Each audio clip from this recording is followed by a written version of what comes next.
ఎలా ఉన్నారు?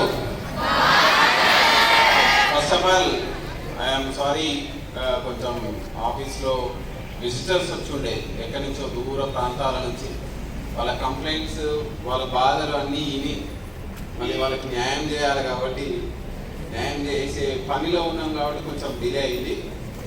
So excuse me. So first of all అందరికీ కూడా గుడ్ మార్నింగ్. నేను తెలుసా మీకు ఎస్పీగా ఉన్నాను.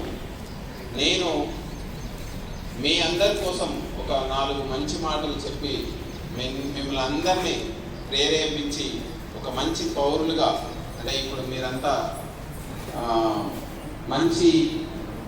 మీకు కొన్ని మంచి మాటలు చెప్పి మిమ్మల్ని ఒక మంచి పౌరులుగా ఎదగడానికి ఈ మాటలు ఉపయోగపడతాయని నేను నమ్ముతున్నాను. ఫస్ట్ ఆఫ్ ఆల్ అందరూ కూడా కొంచెం నడుములు గట్టిగా పెట్టేసి, ఏ క్లాస్లోనైనా మళ్ళీ ఎన్నో పోతున్నాయి. ఎడ్యుకేషన్ సిస్టంలో స్కూల్ ఎడ్యుకేషన్ అనేది ఉంది. ఈ 10th క్లాస్ వరకు ఉన్నటువంటి పిల్లలు మైండ్ ఎలా ఉంటుంది అని అంటే, ఏమీ రాయని ఒక నల్ల బల్ల మాదిరి, అంటే చాలా కల్మషం లేనటువంటి, ఎలాంటి చెడు ఆలోచన లేనటువంటి స్వభావం కలిగినటువంటి వ్యక్తులుగా ఉంటారు. ఈ వ్యక్తులు ఇదే స్వభావాన్ని ఇంకొక 10 సంవత్సరాలు క్యారీ చేసి, దానికి self motivation, self preparation, self hard work జోడిస్తే ఖచ్చితంగా ఉన్నత స్థానాల్లోకి పోతారని నేను ప్రగాఢంగా నమ్ముతాను. ఎందుకంటే నేను కూడా ఈ వృత్తిలోకి రావడానికంటే ముందు నేను డిస్ట్రిక్ట్లోనే ఒక బెస్ట్ టీచర్ని. నేను అందుకోసమే నాకు ఎప్పుడు కూడా తరగతి గదిలో 4 గోడల మధ్యలో ఉన్నటువంటి మీ మైండ్స్ని చేంజ్ చేసి, మీ మైండ్స్ని జ్ఞానవంతం చేసి సమాజానికి ఉపయోగపడే వ్యక్తిగా ఆ వృత్తి, అదే ఉపాధ్యాయ వృత్తి.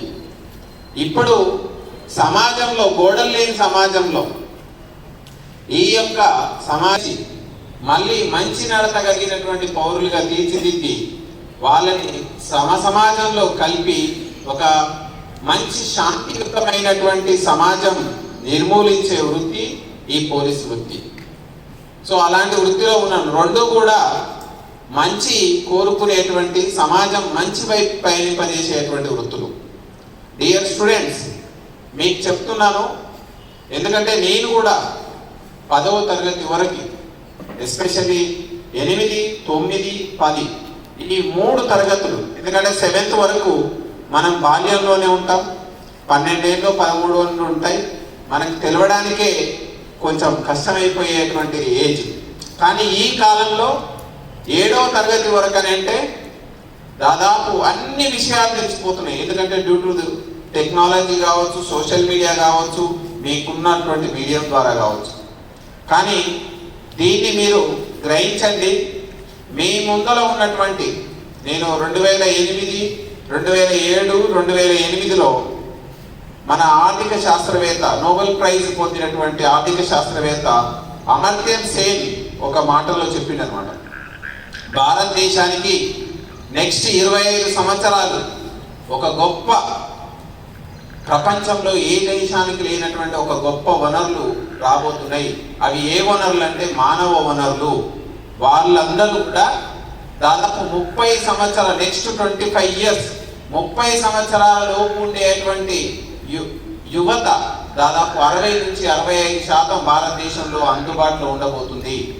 మరి ఆ యువతని ఎంత మంచిగా అందిపుచ్చుకొని, ఎంత మంచిగా నైపుణ్యం సంపాదించి వాళ్ళని భారతదేశ నిర్మాణం కోసం వాడుకుంటే భారతదేశం ప్రపంచంలోనే అత్యున్నతమైనటువంటి అభివృద్ధి చెందిన దేశంగా అది వెలుగొందుతుంది అని 2007, 2008లో నేను గ్రూప్ 1 చదువుకునేటప్పుడు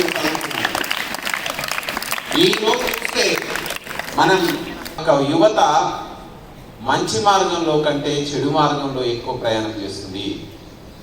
ఈరోజు సోషల్ మీడియాలో, ఈరోజు ఫోన్ స్క్రీన్ ముందర పెట్టుకొని ఈరోజు యువత తమ విలువైనటువంటి సమయాన్ని వృధా చేసుకొని అందులో నేర్చుకునేది విజ్ఞానవంతం కంటే అజ్ఞానాన్ని ఎక్కువ నేర్చుకొని సొసైటీని అభివృద్ధి పథంలో కంటే అభివృద్ధి క్షీణించే దిశగా వాళ్ళ యొక్క ఆలోచనలు ఉంటున్నాయి. దాని మూలంగా మీ అందరికీ తెలుసు, ఈరోజు మీరందరూ ఈరోజు మీరు 13 సంవత్సరాలు 14 సంవత్సరాలు ఉన్నోళ్ళు నెక్స్ట్ బర్త్డేకి వచ్చేసరికి ఎంత అవుతుంది చెప్పండి? 1 ఇయర్ ఎక్కువ అవుతుంది. మరి వెనకకు తీసుకుంటే ఆ 1 ఇయర్ వస్తుందా? రాదు.